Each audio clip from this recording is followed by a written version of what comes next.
বাচ্চা আমাইসা হ্যাঁ এতাতি যারা সাতপন্থী তারা আমাকে 3টা বাড়ি মারলো, 2টা বাড়ি পড়লো, একটা বাড়ি পড়লো বাম হাতে আর একটা বাম রানে। এরপরে দেখেন লাস্টে যখন নাকি 3 নম্বর বাড়িটা মারলো তখন আমার এই হাতটাকে আমি ঠেকাইতে দিয়েছিলাম। পরে আমি বললাম ভাই আমাকে মাইরেন না, আমি মাজুর। যখন নাকি রাত্রে 3:30 বাজলো তখন চাই দিই যে জুবাইর সাহেবের যা পক্ষের যারা লোক আছে তারা বলতেছে আল্লাহু আকবার আল্লাহু আকবার, সাথী ভাইরা সবাই উঠি, কেন তারা হামলা করতে যাইতেছে। হ্যাঁ তা আমরা উইটাই প্রথম আমি করলাম কি আপনার বিদেশি ফরেনার যে গেটটা আছে ওই গেটটার সামনে গিয়ে দেখি কোনো পুলিশ নাই, সব পুলিশ বাইরে চলে গেছে। আরো 2-4টা আরো যে 5-6টা গেট আছে টঙ্গীর মাঠে, প্রত্যেকটা গেটে গেলাম কিন্তু একটা গেটের মতো আপনার এই পুলিশ দেখি না, সব ইয়া। পরে তারা কি করলো, কামারপাড়া যে ব্রিজের মাথার থেকে ওই টিন সেটগুলি যে থাকে ওই টিন সেটগুলি ভাঙিয়ে তারা অকৃতজ্ঞভাবে হামলা করলো। হামলা করে তা আমি চিন্তা করলাম আমি তো মাজুর মানুষ, তা আমি তো তাদের সাথে পারবো না, আমি লাঠি নিয়ে চলে আসতেছি। তো আমার কোমরে 3টা রড লাগানো আছে। তা আমি মাজুর মানুষ দেখার পরও প্রথম তারা একজন একটু সহানুভূতি দেখাইছিল যে তাকে ছেড়ে দেন, কিন্তু আরেক জানোয়ার যখন আমি একটু সামনে আসলাম তোর আরেক জানোয়ারের বাচ্চা আমাইসা হ্যাঁ এতাতি যারা সাতপন্থী তারা আমাকে 3টা বাড়ি মারলো, 2টা বাড়ি পড়লো, একটা বাড়ি পড়লো বাম হাতে আর একটা বাম রানে। এরপরে দেখেন লাস্টে যখন নাকি 3 নম্বর বাড়িটা মারলো তখন আমার এই হাতটাকে আমি ঠেকাইতে দিয়েছিলাম। পরে আমি বললাম ভাই আমাকে মাইরেন না, আমি মাজুর। মাজুর তাইলে এই মাঠে আসছিস কেন? তা আমি বললাম যে আমরা তো মাওলানা জুবাইর সাহেবের পক্ষে আছি, তাহলে আমরা আসবো না, তোরা আসবি নাকি? তো সুতরাং আমি এই কথা স্পষ্ট বলতে চাই, যারা মাওলানা সাদ সাহেবের পক্ষে আছেন তাদেরকে এই কাকরাইল কোনোদিনও 2 সপ্তাহের জন্য দেওয়া হবে না। এই মার্কাজ মাওলানা জুবাইর সাহেবের যে না এতাতে এবং মাওলানা উলামায়ে কেরাম যারা আছে তাদের মার্কাজ হ্যাঁ সুরাই নিজামের ইয়াতে এই মার্কাজ চলতে হবে।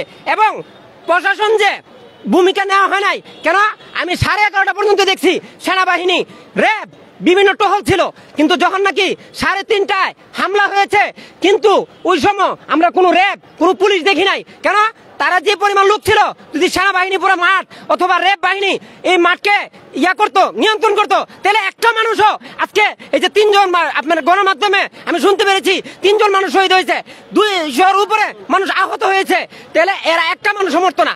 সুতরাং প্রশাসন তাদেরকে নীরব ভূমিকা পালন করে এবং কি একজন গোয়েন্দা বাহিনীর ডিবির লোক আইসা বলতেছে আপনারা অতি তাড়াতাড়ি মাঠ ছেড়ে দেন, না হলে আপনাদের লোকের সংখ্যা আছে, তাদের লোকের সংখ্যা বেশি, সুতরাং আপনাদের উপরে আক্রমণ চালাবে, আপনারা মাঠ ছেড়ে দেন।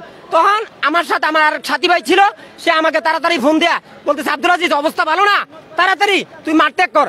আমি যখন নাকি এরকম মাঠের মাঝখান দিয়ে চলে আসতেছি স্টেশন রোডে তখন আমাকে এরকম ভাবে আমি স্পষ্ট ভাষা বলতে চাই, যারা এরকম ভাবে এই আল্লাহর দ্বীনের জন্য রক্ত দিছে, জান দিছে, অবশ্যই অবশ্যই প্রশাসন এটার বিচার করতে হবে। কেন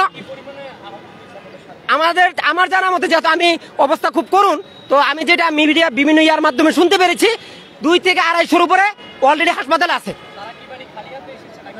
তারার হাতের মধ্যে ইটা এবং ব্যাগের মধ্যে রামদাও বিভিন্ন হাতুড়ি যা সোজা কথা এক কথা যেগুলি কোনো ইয়া ছিল না হকে যা পাইছে, এরপর মাঠে ঢুইকা মাঠের যত বাস যা কিছু আছে সবকিছু তারা ব্যবহার করছে আমাদের উপরে।